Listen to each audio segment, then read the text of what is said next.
ജീവിതം നയിക്കുന്നവർ അതീവ ശ്രദ്ധ പുലർത്തേണ്ട ഒരു സമയമാണ്. നിങ്ങൾ കൈവശം വെച്ചിരിക്കുന്ന രേഖകളുടെ കാലാവധിയും നിയമവ്യവസ്ഥയിൽ വന്ന പുതിയ മാറ്റങ്ങളും കൃത്യമായി അറിയാമോ? ചെറിയൊരു അശ്രദ്ധ പോലും വലിയൊരു തുകപ്പിഴയായി നൽകാൻ നിങ്ങളെ നിർബന്ധിതരാക്കിയേക്കാം. പെട്ടെന്നുള്ള വിസ റദ്ദാക്കലും മാറി മറിഞ്ഞ ഇളവ് കാലാവധിയും പ്രവാസികളുടെ ഉറക്കം കെടുത്തുന്നുണ്ട്. ഒരു പുതിയ ജോലിയിലേക്ക് മാറാനോ അതോ പ്രവാസ ജീവിതം അവസാനിപ്പിച്ച് മടങ്ങാനോ ആഗ്രഹിക്കുന്നവരാണോ നിങ്ങൾ? എന്തായാലും വിസ നിയമങ്ങളിലെ മാറ്റം നിങ്ങൾക്ക് വളരെ നിർണായകമാണ്. അറിയാതെ പറ്റുന്ന ചെറിയ കാലതാമസം പോലും നിങ്ങളുടെ കീശ കാലിയാക്കാൻ പോകുന്നതാണെന്ന് ഒന്ന് മനസ്സിലാക്കിക്കോളൂ. വലിയ തുകയായിരിക്കും ഒരുപക്ഷെ പിഴയായി കൊടുക്കേണ്ടി വരിക. വെറും ദിവസങ്ങൾ മാത്രം കയ്യിലുള്ളപ്പോൾ എന്ത് സംഭവിക്കും? നിങ്ങളുടെ താമസരേഖകളിലും വിസ കാലാവധിയിലും വരുത്തിയിരിക്കുന്ന ഈ അപ്രതീക്ഷിത മാറ്റങ്ങളെക്കുറിച്ച് കൃത്യമായ ധാരണയുണ്ടോ? നിങ്ങളെ കാത്തിരിക്കുന്ന ആ വലിയ നിയമം അറിയാതെ പോയാൽ വൻ ബാധ്യതയാകും നിങ്ങൾ നേരിടേണ്ടി വരിക. അധികൃതർ കർശനമാക്കിയ ഈ പുതിയ നിയന്ത്രണങ്ങളെ കുറിച്ചുള്ള വിവരങ്ങൾ പറയാം. വിസ നിയമങ്ങളിൽ പുതിയ മാറ്റങ്ങൾ നടപ്പിലാക്കിയിരിക്കുകയാണ് ഖത്തർ. ആഭ്യന്തര മന്ത്രാലയത്തിന്റെ പബ്ലിക് റിലേഷൻസ് വകുപ്പ് സംഘടിപ്പിച്ച സുരക്ഷിത യാത്രയുമായി ബന്ധപ്പെട്ട വെബിനാറിലാണ് പുതുക്കിയ നിയമങ്ങളെ കുറിച്ച് അറിയിച്ചത്. പ്രവാസികളുടെ റെസിഡൻസ് പെർമിറ്റ് അഥവാ ഇഖാമ റദ്ദാക്കിയാൽ രാജ്യം വിടുന്നതിനുള്ള ഇളവ് കാലാവധി ആഭ്യന്തര മന്ത്രാലയം വെട്ടിക്കുറച്ചു. മുൻപുണ്ടായിരുന്ന 30 ദിവസത്തെ കാലാവധി ഇപ്പോൾ 14 ദിവസമായി കുറച്ചതായി ആഭ്യന്തര മന്ത്രാലയ ഉദ്യോഗസ്ഥൻ വ്യക്തമാക്കിയിരിക്കുന്നു. പുതുക്കിയ കാലാവധി കഴിഞ്ഞും രാജ്യത്ത് തുടരുന്നവർക്ക് പ്രതിദിനം 10 റിയാൽ അഥവാ ഏകദേശം 250 രൂപ പിഴ ചുമത്താനാണ് തീരുമാനം. യാത്രയ്ക്ക് മുൻപ് മെട്രാഷ് ആപ്പ് വഴി വിസ സ്റ്റാറ്റസും പിഴകളും പരിശോധിക്കാൻ അധികൃതർ നിർദ്ദേശം നൽകിയിട്ടുണ്ട്. വിസിറ്റ് വിസയിൽ എത്തുന്നവർ പാസ്പോർട്ടിൽ രേഖപ്പെടുത്തിയിരിക്കുന്ന വിസ കാലാവധിയും താമസിക്കുന്ന ദിവസങ്ങളും കൃത്യമായി പരിശോധിക്കണം. വിസിറ്റ് വിസ കാലാവധി കഴിഞ്ഞ് രാജ്യത്ത് നിയമവിരുദ്ധമായി തുടർന്നാൽ പ്രതിദിനം 200 ഖത്തർ റിയാൽ അഥവാ ഏകദേശം 5000 രൂപയാണ് പിഴയായി ഈടാക്കുന്നത്.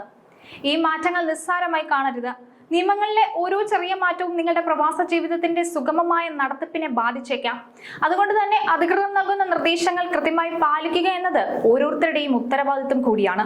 നിയമങ്ങൾ അറിഞ്ഞിരിക്കുന്നത് പിഴകൾ ഒഴിവാക്കാൻ വേണ്ടി മാത്രമല്ല, അനാവശ്യമായ സമ്മർദ്ദങ്ങളിൽ നിന്ന് ഒഴിഞ്ഞു നിൽക്കാനും നിങ്ങളെ സഹായിക്കും. മെട്രാഷ് പോലുള്ള ഔദ്യോഗിക സംവിധാനങ്ങൾ വഴി എപ്പോഴും നിങ്ങളുടെ സ്റ്റാറ്റസ് പരിശോധിക്കാൻ ശീലിക്കുക. പുതിയതായി നടപ്പിലാക്കിയ ഈ നിയമങ്ങൾ പ്രവാസികൾക്കിടയിൽ വലിയ ചർച്ചകൾക്കാണ് വഴിവെച്ചിരിക്കുന്നത്.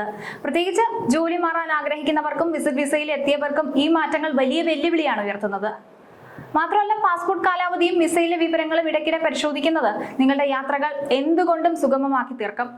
വിസ കാലാവധി അവസാനിക്കുന്നതിന് മുമ്പ് തന്നെ പുതുക്കുന്നതിനുള്ള നടപടികൾ സ്വീകരിക്കുക. അവസാന നിമിഷം വരെ കാത്തു നിൽക്കുന്നത് പിഴകൾക്കും നിയമപരമായ തടസ്സങ്ങൾക്കും കാരണമാകുമെന്ന് മറക്കരുത്.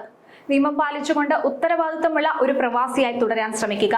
പ്രവാസ ജീവിതം നയിക്കുന്ന ഓരോ പ്രവാസിയും താമസിക്കുന്ന രാജ്യത്തെ നിയമങ്ങളും അധികൃതർ കൊണ്ടുവരുന്ന മാറ്റങ്ങളും എല്ലാം കൃത്യമായി മനസ്സിലാക്കി വെക്കണം.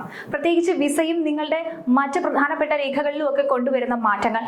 പലപ്പോഴും പ്രവാസികൾ വലിയ വലിയ അപകടങ്ങളിൽ പോയി ചാടുന്നത് നിയമം അറിയാത്തത് കൊണ്ട് മാത്രമാണ്. ഏതെങ്കിലും ഏജൻസിയോ അല്ലെങ്കിൽ അതിനെക്കുറിച്ച് അറിവുള്ളവരെയോ സമീപിച്ച് പുതിയതായി വന്ന നിയമങ്ങളും മാറ്റങ്ങളും എല്ലാം മനസ്സിലാക്കുക. പലപ്പോഴും സഹായിക്കാനായിട്ട് ആളെത്തുമ്പോഴേക്കും പ്രവാസികൾ അഴിക്കുള്ളിലായിട്ടുണ്ടാകും. പല പ്രവാസികളും നിയമം അറിയാത്തത് കൊണ്ട് ചില്ലറ അബദ്ധങ്ങളിലൊന്നുമല്ല പോയി ചാടുന്നത്. വലിയ വലിയ കുരുക്കുകളിലെത്തി അവസാനം അവരെ അതിൽ നിന്ന് രക്ഷിച്ചു കൊണ്ടുവരാൻ വലിയ ബുദ്ധിമുട്ടാകും. പ്രവാസികളുടെ പ്രധാനപ്പെട്ട രേഖകൾ സൂക്ഷിക്കുന്നതിനൊപ്പം തന്നെ അത് ഇടയ്ക്കിടയ്ക്ക് പരിശോധിക്കുകയും വേണം. അതിന്റെ കാലാവധിയും മറ്റ് പുതുക്കാനുള്ള തീയതിയും ഒക്കെ കഴിഞ്ഞോ, ഇനി എത്ര ദിവസം ബാക്കിയുണ്ട്, എന്നാണ് അതിന് പുതുക്കേണ്ടത് ഒക്കെ പ്രവാസികൾ ഇടയ്ക്കിടയ്ക്ക് പരിശോധിക്കേണ്ടതാണ്. മാത്രമല്ല, അവസാന നിമിഷം വരെ ഇതിനായി കാത്തു നിൽക്കാതെ ഇത് മനസ്സിലാക്കിയ ഉടൻ തന്നെ ചെയ്യുക. എന്തായാലും ഖത്തർ കൊണ്ടുവന്നിരിക്കുന്ന മാറ്റങ്ങൾ ഓരോ പ്രവാസിയും കൃത്യമായി തിരിച്ചറിയേണ്ടതുണ്ട്.